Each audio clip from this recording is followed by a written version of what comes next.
አንደኛ ትዕቢት፣ የሁሉም ኃጢአቶች ስር መብቂያ። ትዕቢት የኃጢአት መጀመሪያ ነው። ትዕቢተኛ ሰው ብዙ ቅርንጫፎች ያሉትና ምንም ፍሬ እንደሌለው ዛፍ ነው። ሁለተኛ ቅናት፣ በሌሎች ላይ ያለውን መልካም ነገር መጥላት። ቅናት የዲያብሎስ ስሜት ነው። የሚቀና ሰው መውደድ አይችልም።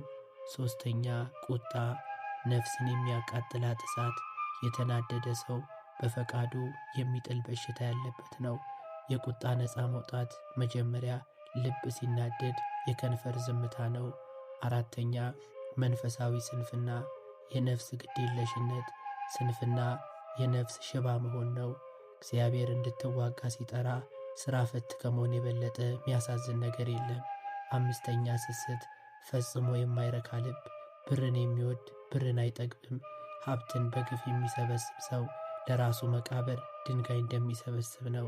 ስድስተኛ ሆዳምነት፣ ሥጋን መመገብ፣ ነፍስን ማስራብ፣ ስለ ምግቡ ብዛት ጥራት መጨነቅ፣ ያለ መጠን መብላት። ሆዳምነት የሆድ ግብዝነት ነው። መጾም የማይችል ሰው ገና የክርስቶስ ተዋጊ አልሆነም።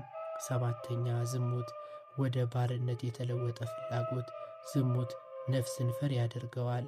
በዝሙት የሚመራ ሰው ከእንስሳ የባሰ ይሆናል።